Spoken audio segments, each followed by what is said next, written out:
Good morning. We are going to start the Planning Committee for the Council. Today is August 4th. On the committee with me are Jean Knutson and Roxanne Murphy. Guest appearance by Michael Lillquist. We have today on our agenda two different items. They are continuations of work that we've had from the past through public hearings. The first that we will be dealing with is a work session concerning the comprehensive plan amendment of the Sunnyland Neighborhood Association to rezone approximately 4 acres of land in areas 1, 1A, and 8 of the Sunnyland neighborhood. What I'd like to do is to have a report by staff to discuss not only the project but any changes that have occurred since the last time the council has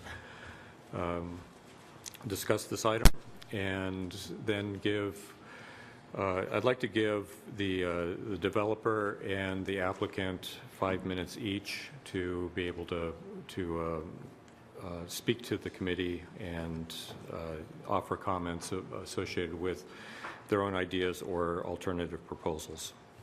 So with that, I'm going to turn it over to Greg and hear the staff's side of things. Good morning, Greg Ockett, Planning Department. With me is Moshe Quinn, and Chris Cook is here as well. We provided the committee with a memorandum, begins on page 2 of your packet, page 1 of your packet. Has two main parts. The first part details some of the issues that we would have with incorporating the neighborhood's proposal into our current regulatory scheme. And there are 6 of them. I won't go through them in detail. You've all had a chance to read them. And the second part of the memo, yeah, it's on. Should I get a little closer? The second part of the memo has a compromise proposal in it. While we continue to believe that our original proposal is the best use of the site, we did want to offer the committee an alternative. This proposal, we think, addresses 2 of the major concerns raised by the neighborhood with the original proposal, in that it keeps the single-family zoning of the site, and we would do this through a simple change to our code that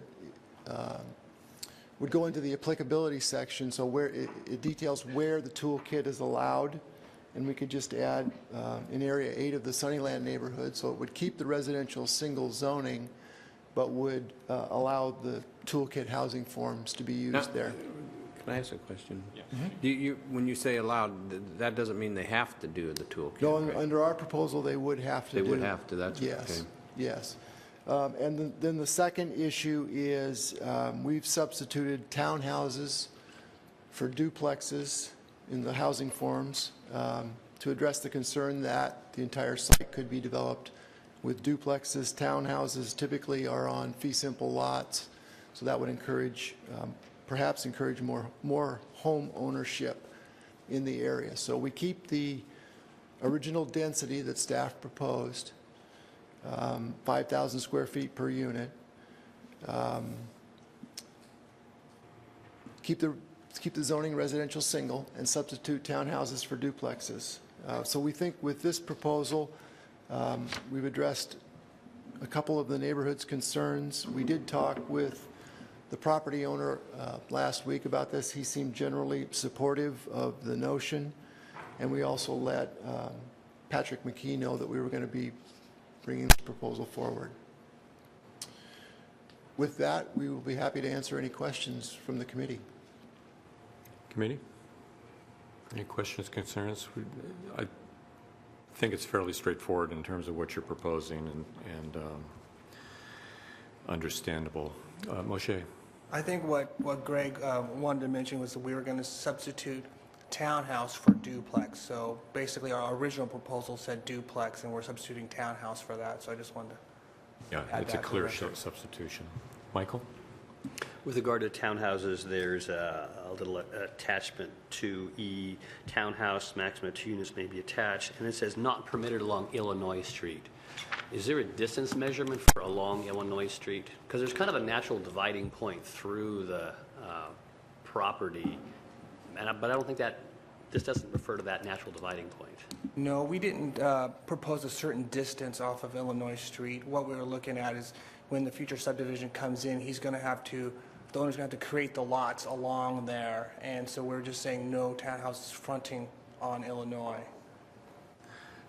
So in theory, if there was a cul-de-sac that was punched into the area, but the townhouses were then faced on the cul-de-sac, technically, but even though that they were actually on Illinois, the fact that they're facing on the cul-de-sac, would that still apply? For the corner lot, that's a very good question. I think it determines on what the front is going to be designated for that housing form. So if, I guess generally the front door and porch, if it's facing on the cul-de-sac street, that would be the front, that would be the side. That's something that we could take a look at or add to, these standards, but that was something that we didn't really look into detail on. Okay. Not knowing if a cul-de-sac would ever, more than likely, there'd have to be some kind of looping Yeah, road loop, through there yeah. for ingress and egress. Okay. All right, anything else?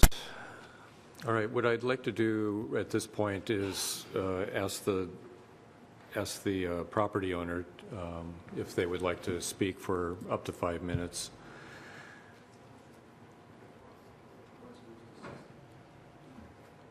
Okay, we're going to have Bill Geyer, I think, represent.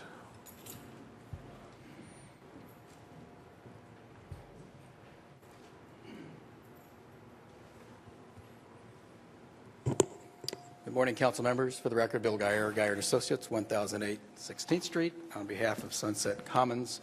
Also with me, if you have questions, Jack Swanson and both the Hintons and the Edelsteins as far as the property owners. We did submit into the record, and we thank you for publishing that in your packet, the July 30 letter that we proposed to the council to take what we believe are the best of the substantive items that the Sunnyland neighborhood and that the staff has provided to the council. Number one, to briefly address that, to take the residential single designation that the Sunnyland neighborhood proposal offers, but at the same time to give council an avenue to achieve your comprehensive plan goals for residential infill development, so utilizing the staff's recommendation on the overall density of 5,000 square feet. And as we mentioned in our letter, when you look at the existing large city sewer mains and stormwater mains, and they serve an area all the way east to I-5 along James and Street, and there are several homes and the large churches. Those are city-owned utilities that have been on the site since 1930 per the city's records, and so that causes some difficulties in how you redevelop the parcels. So therein lies, or as our letter spoke to, the need for flexibility on the design. We offered up a proposed, I believe it in your draft ordinance would be an Exhibit B, which is the zoning table, to specify the residential single uses, then the attached, detached, and cluster provisions, and then allowing flexibility in the design. I would underscore, per Councilmember Knutson's question, that the staff's proposal in Attachment 1, when you burrow down into that Attachment 1 in their proposed zoning table, that as it reads, they have a specific list of housing forms that are permitted. And from our reading, that list does not allow the construction of single-family detached nor single-family attached. It appears to limit it to mandatory infill toolkit housing forms, and only a limited number of those. We believe that to meet what the market really desires in this area, and to meet what's occurring from the Sunnyland's proposal as far as residential single, that our proposal provides a broader range of housing forms that can be built and does attend to those standards you've adopted for attached, detached, and cluster attached, detached, as well as those forms that are allowed within the infill toolkit. So we'll be here to answer any questions you have. We think the merits of it are that with those design changes, that you can meet the density that the staff wishes to apply to this roughly 4-acre site. Any questions? We will be available. Thank you. Questions? Michael? Yes, sir. I'm a little bit confused, I don't know if it's for you or for the staff, about the whole idea of density, because when it says, say, in the staff proposal, 5,000 square feet per unit, it doesn't mean the actual parcel after it's platted would be 5,000 square feet. Is that more like an average achieved density? And the reason why I ask is because in the applicant's memo, it talks about 5,000 square feet per unit, or 3,600 to 5,000 for a single family, or 6,000 for 2 attached lots. That seems kind of complicated. Is that the sort of stuff that's worked out when the plat goes forward, because 5,000 is an average number applied across the property? How does that work? Yes, the 5,000 is the density for the entire site. So under the staff proposal, lots could be created as small as 1,800 square feet, or 5,000 up to 5,000 square feet. So there could be a range of lot sizes. The overall density is 5,000 square feet for the entire site.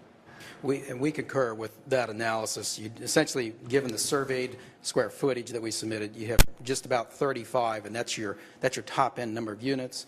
But you're correct in that the lot design and housing form design could range on single-family lots from the 3,600 to 5,000, and using infill toolkit, you can then come down in smaller lot configurations per 20-28. So hopefully that, and that's a hearing examiner approval item. Well, so I guess the question is, now this will be for you, Bill. Okay. Why the complicated density rules you've suggested as opposed to the simple 5,000 and then work it out in the plat?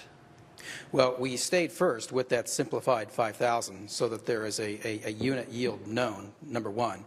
And number two, we, in the design then of how you place those housing forms, again, because of utility configurations, you get into triangles versus squares and all that, but the utilization of the land, you have to have the flexibility in your lot frontages and your lot sizes.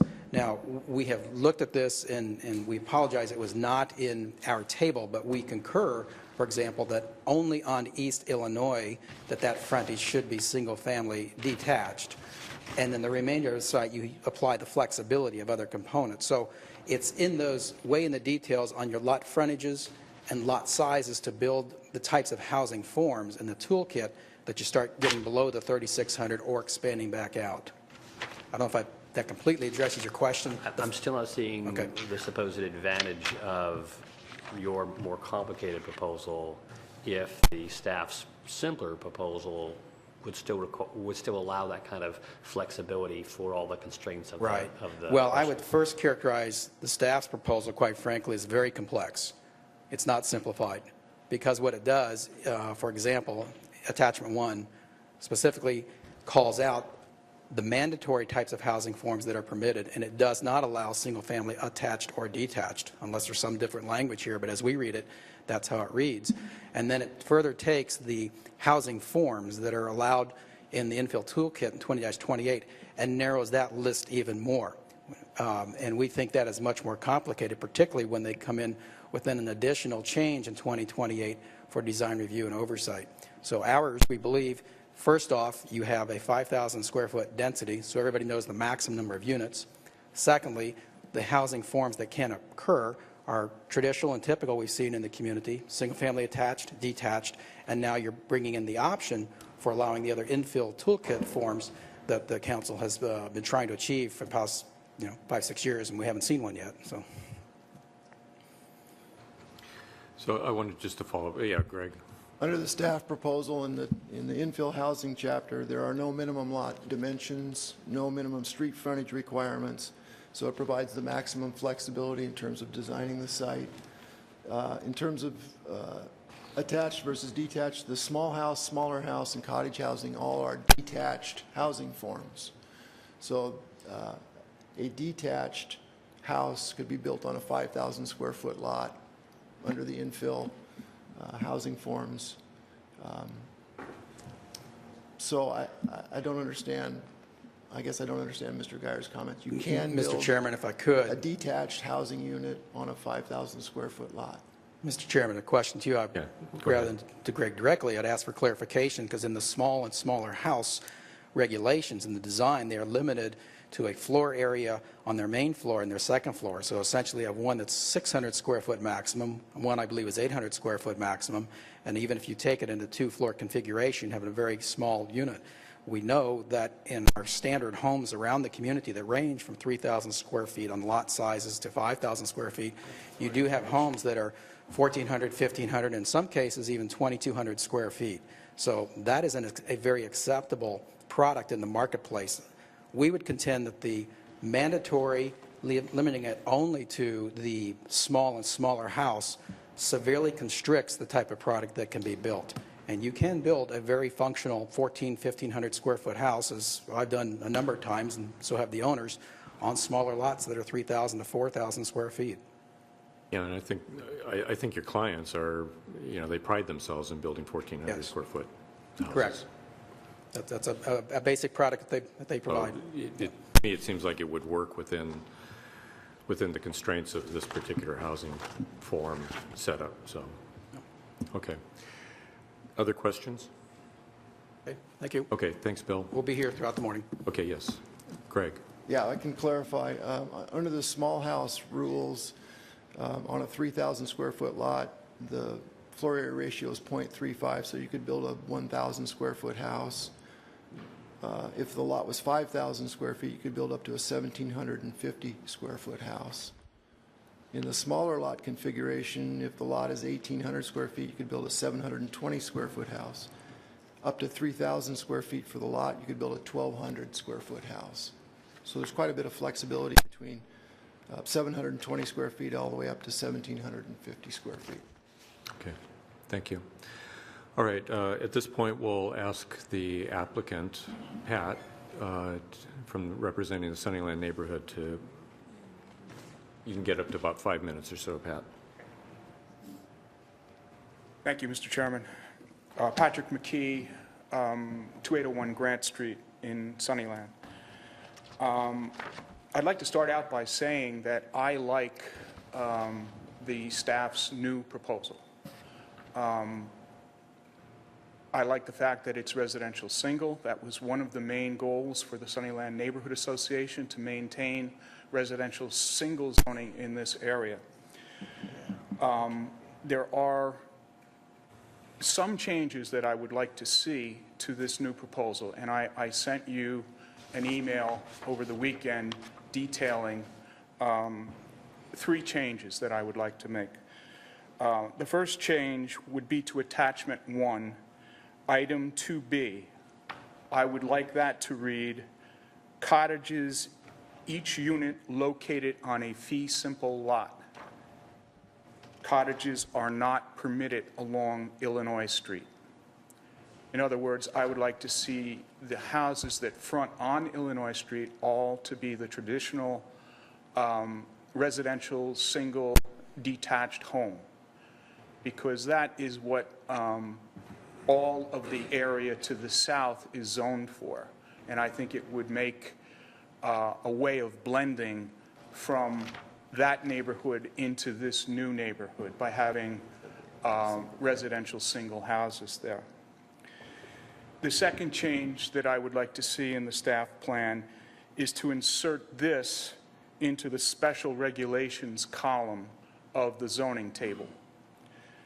Townhouses and cottage houses shall not exceed more than 40% of the total allowed dwelling units for the entire site, and shall not be constructed until at least 50% of the small and smaller lot single-family detached homes have been constructed. The reason we are asking for this is so that this new neighborhood or this new sub-area blends in with the other sub-areas around it. We understand that there's going to be new housing forms in this new sub-area. You're going to have townhouses owned, each townhouse on a fee simple lot, and you're going to have cottage housing in here. You're going to be able to have detached ADUs, and you're going to be able to have carriage houses in here. The areas surrounding this sub-area are all residential single detached. The Sunnyland original proposal for the new zoning in sub-area 8 envisioned this area to be developed predominantly by residential single detached houses. And we are willing to go along with the planning department staff that calls for adding these new housing forms, but we would like to have still the majority of dwelling units on the site to be residential single detached. The last change that I would like to see is in the density. The staff is calling for 5,000 square foot per dwelling unit, and I would like to stick with the Sunnyland proposal of 6,250 square feet per dwelling unit. Both are flexible. In other words, we would both divide our dwelling units into the square footage and come up with the number of units permitted. So our 6,250 per unit would result in 28 dwelling units being permitted, and theirs would result in 35 on the site. The reason we would like to see 6,250 is if you divide our 6,250 into the total square footage, you come up with an average lot size of 4,978 square feet. That is consistent with the neighborhood to the south. It blends in with the neighborhood to the south, which requires 5,000 square feet lots for each single-family house. The Sunset Commons proposal, the average lot size would be 3,983 square feet, so it's 1,000 square feet smaller than the medium density area 1 to the south. So we would like to stick with the density that we had in our original plan, which is 6,250 square feet per dwelling unit. The other change, which I just brought to you today, is a change in the narrative description for sub-area 8 that would be placed into the comprehensive plan. You have it right there.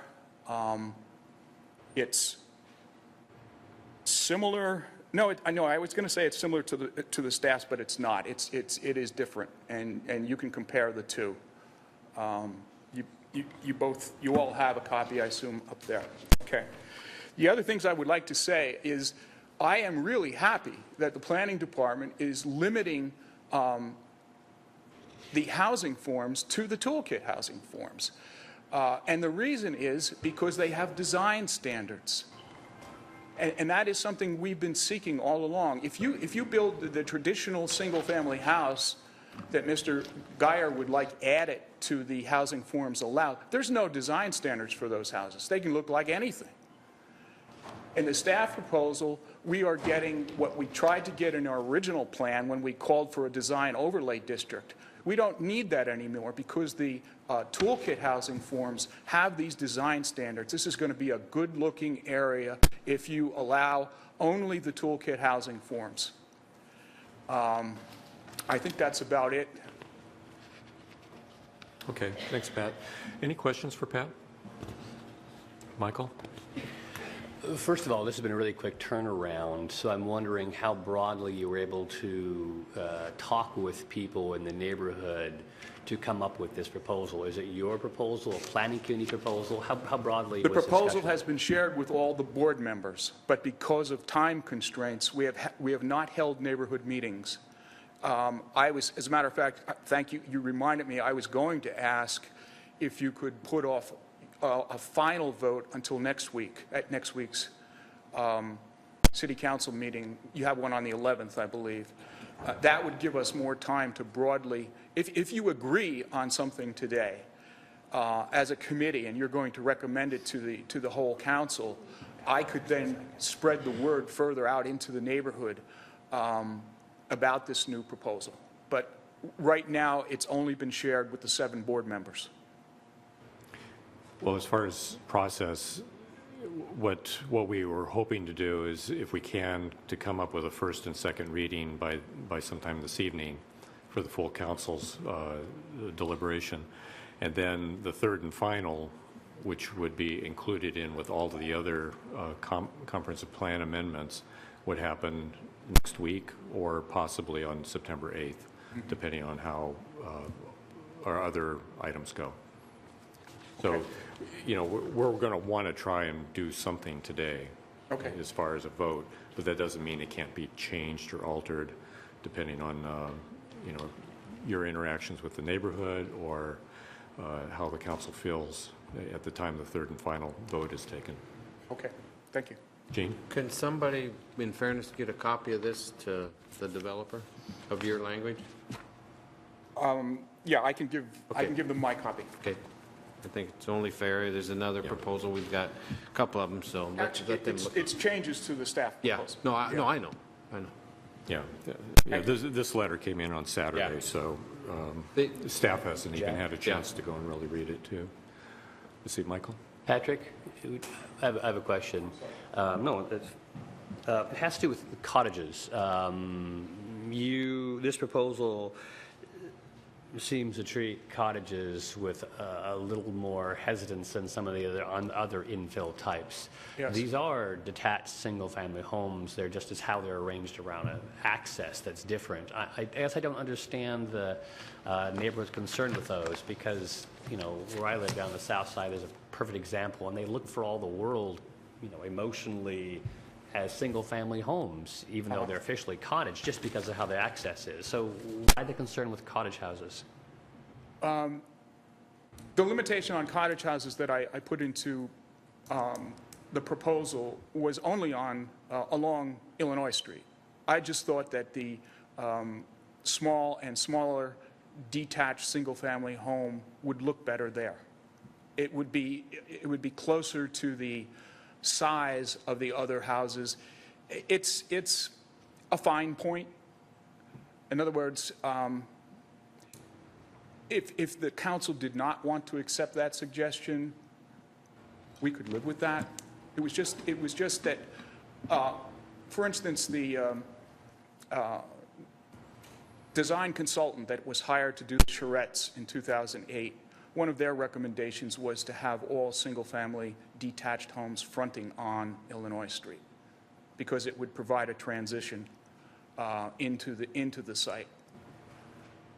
And as far as how you would fit cottage houses, because they, like you say, they are clustered around a common area. They have a parking lot where people can put their cars, or some different parking arrangement than a single-family detached home. I just thought the single-family detached would fit better fronting on Illinois Street.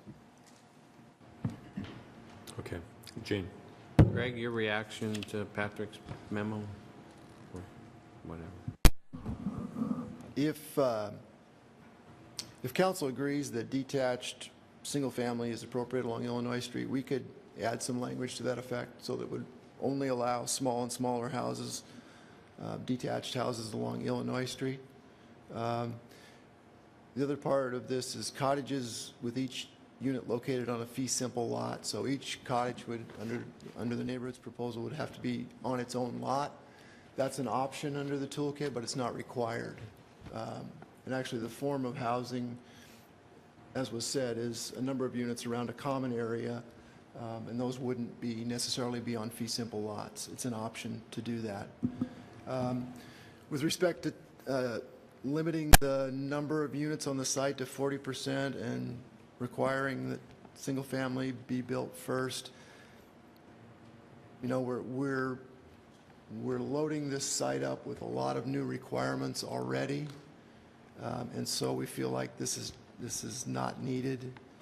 It's just one more thing for the developer to deal with when he already has quite a bit to deal with in terms of the infill housing forms. And the density we've talked about, we think the 5,000 square foot density is appropriate. What about the back page? We would need some time to take a look at this.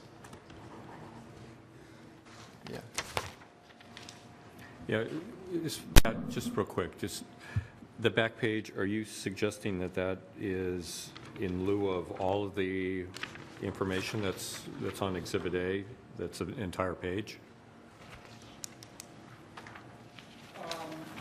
Or are you just substituting certain paragraphs? No, I would completely eliminate. Ours is this. Are you referring to the model ordinance where, I'm sorry, the model version of the Sunnyland comp plan narrative description that the staff wanted to use? Yes, it's Okay, I would- called yes. Exhibit A, just for everybody's purposes, on page 21, Exhibit A. Yeah, I would completely eliminate the staff's original proposal and substitute what I have. Those three paragraphs of yours? Yes, Okay. yes. Okay, just to understand. As far as that goes, I think we should allow the staff to have a little bit of time to review that and maybe report out tonight, regardless of what we end up doing at this point. And at least they have the rest of the day to kind of deal with that. All right.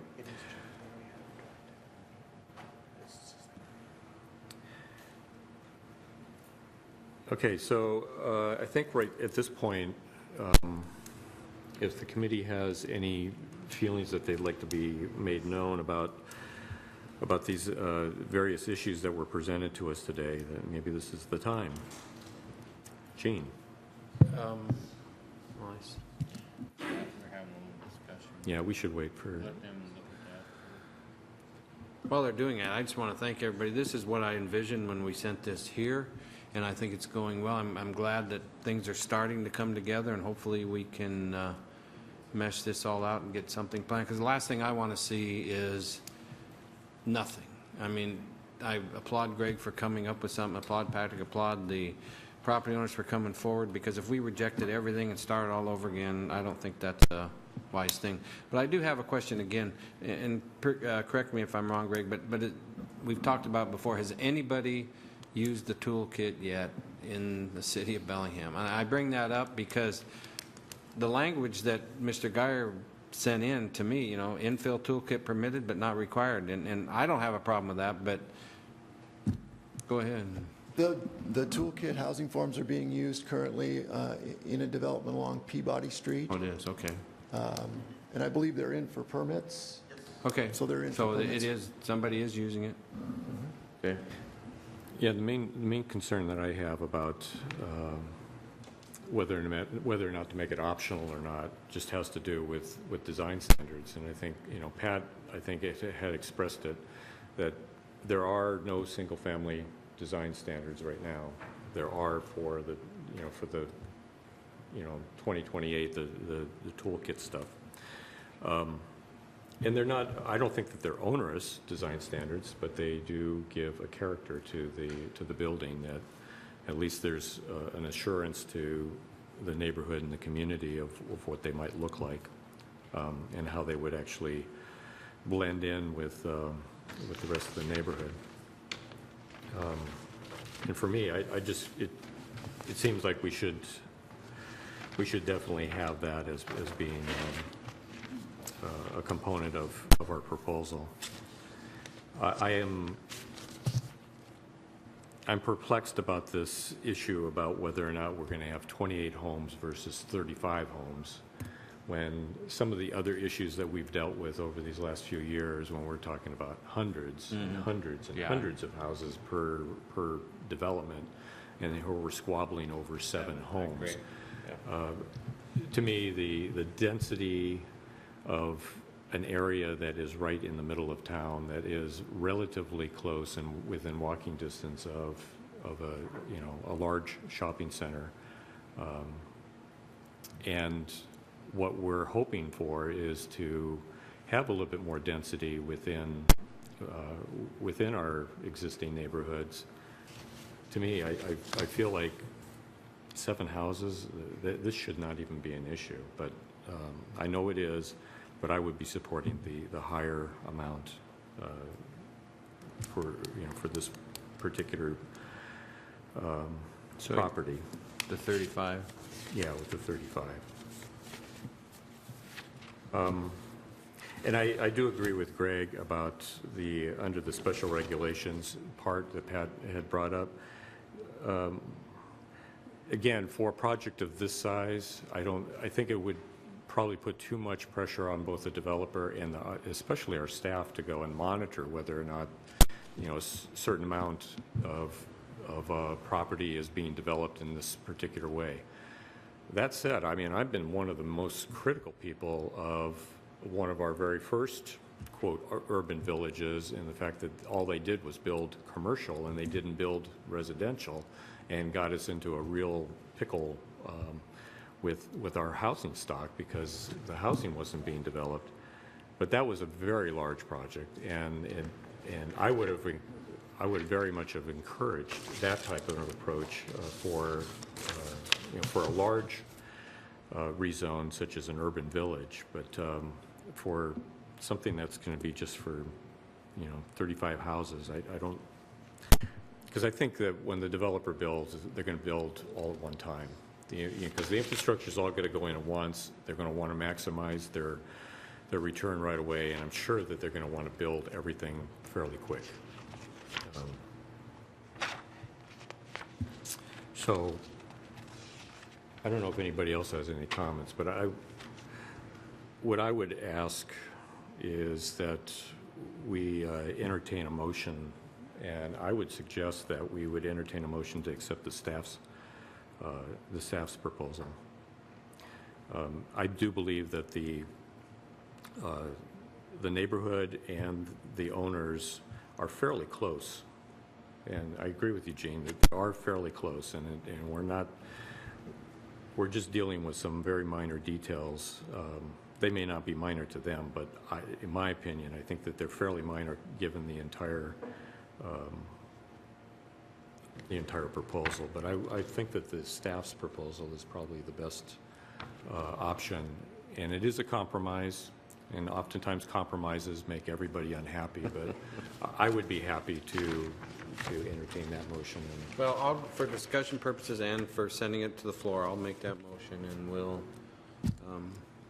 discuss it tonight with the full council and see where we go. I do believe that we've got to come up with something. That was our charge, and I think we're relatively close, and let's see what happens. Okay.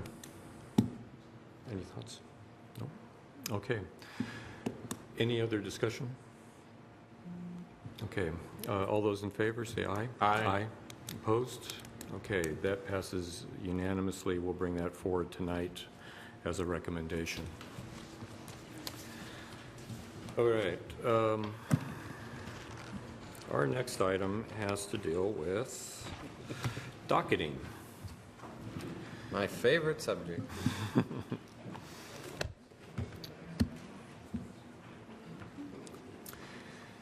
So at our last meeting, a council meeting, we had a public hearing to discuss two comprehensive plan amendments. At the time, a third proposal was brought forward to us, and what the council agreed to forward to this committee for a work session had to do with whether or not we would docket all three of these proposals. And I think at this time I would like to turn it back over to Greg if he has any preliminary comments on this one. Just a couple comments. We provided a resolution in your packet per your direction that would set the docket with all three of the proposals. Even though the third proposal didn't go through the normal docketing process, as you know, council has the ability to add things to the docket at any time. You need to be careful about that, right? But you can do that.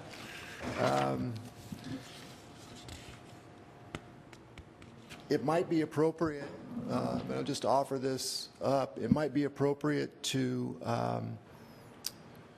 not approve the resolution at this point, have the church property owners, the people who want to use the church property, go back and go through the docketing process, have them hold a neighborhood meeting, formally apply, provide notice, take it to the Planning Commission and get their recommendation, and that could come back to you And at that point, you could add it to the docket if you think that's appropriate. That would address the procedural issues that we've heard from some folks. So that's an option for council as well. Yeah, that's kind of along the lines of what I was thinking about over the weekend. I really feel like there were some excellent comments that came in on both sides associated with this property and the process. And I have been feeling very uncomfortable about what we did as far as the process of jump-starting or, you know, cutting in line with the way that we did of just putting this proposal forward for docketing, but without any sort of real process. And I feel like, you know, your idea, Greg, is a good one. And, you know, we could go and move forward with the other two right now and at least get them docketed, and so there's assurance.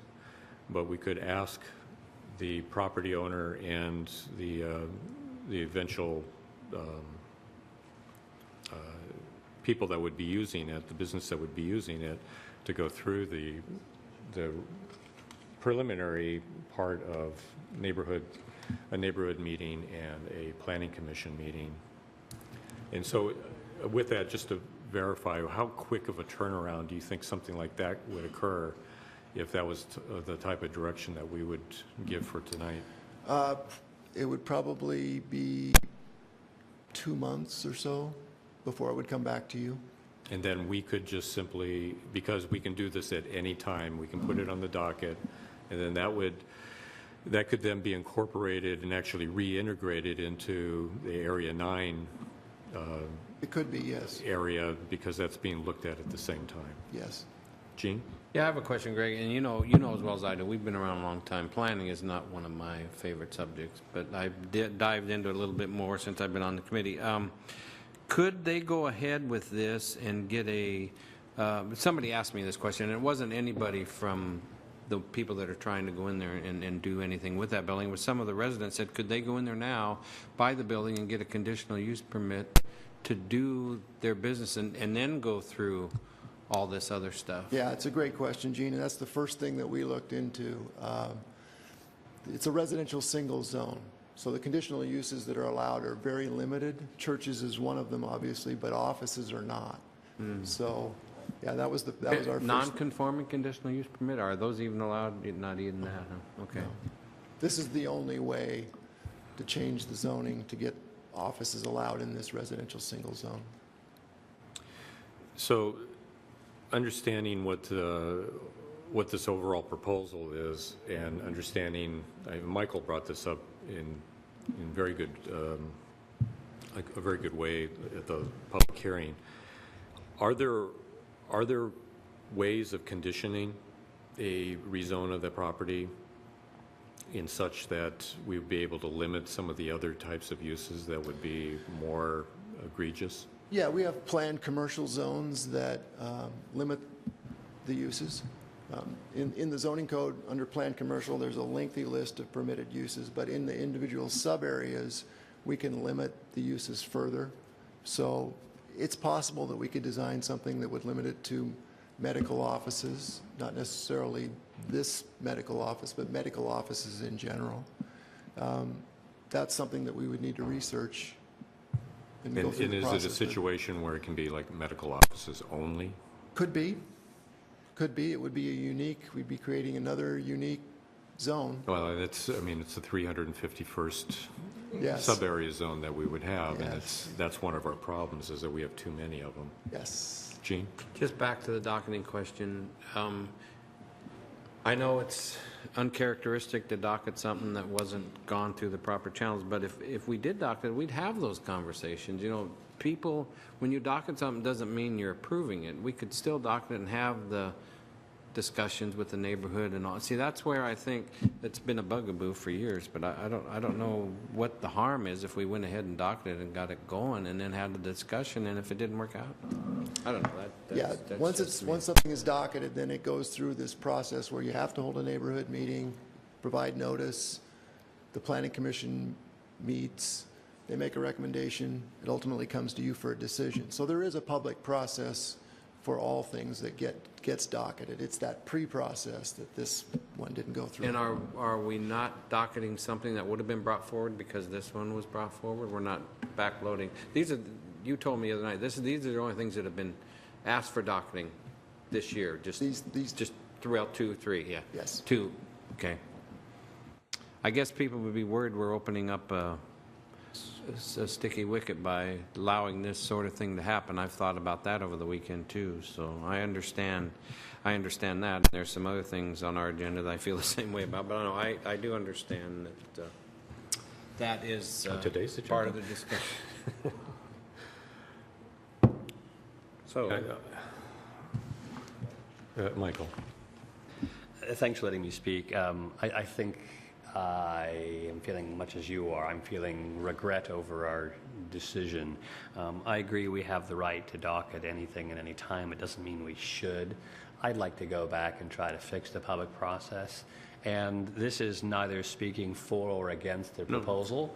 I don't blame Pacific Harbor for their request. I'm still open-minded on that. I may vote against it. I may be in favor of some restrictions, not maybe as narrow as some people might want. So I'm not speaking for or against the proposal, but I do think that we made a mistake. I personally regret participating in that mistake by not respecting the process more.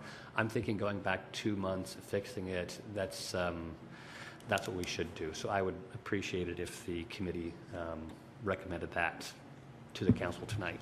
Greg, is that realistic, the 2 months? We're not talking 6 months, a year? No. They have to provide notice, hold a neighborhood meeting, and then a 30-day notice for the planning commission meeting. Then it would be back in front of us? It would be back in front of you. So 60 to 75 days. October, Yeah. something like that? Yeah. It compresses the time that we have to review it, but we're reviewing properties in the area already, so we feel like we can still do it. So for this particular proposal, have application fees been paid to No. get to this particular stage? No. And when does that, There's a docketing fee, so they would have to pay a fee when they do if they have to go through the docketing process, there's a fee associated with that, and then there's a comp plan amendment and rezone fee if they get docketed. okay, and so the other two proposals then have already paid the docketing fee? Yes. Okay. All right. Roxanne? I'd just like to make a motion. Go for it.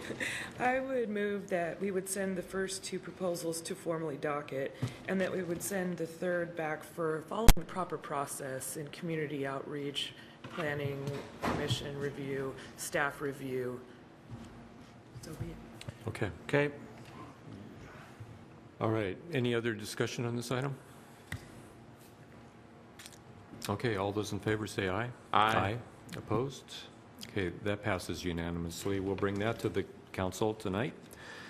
And let's see. Yes, Roxanne? I just wanted to ask on a totally separate topic regarding the rental registration program.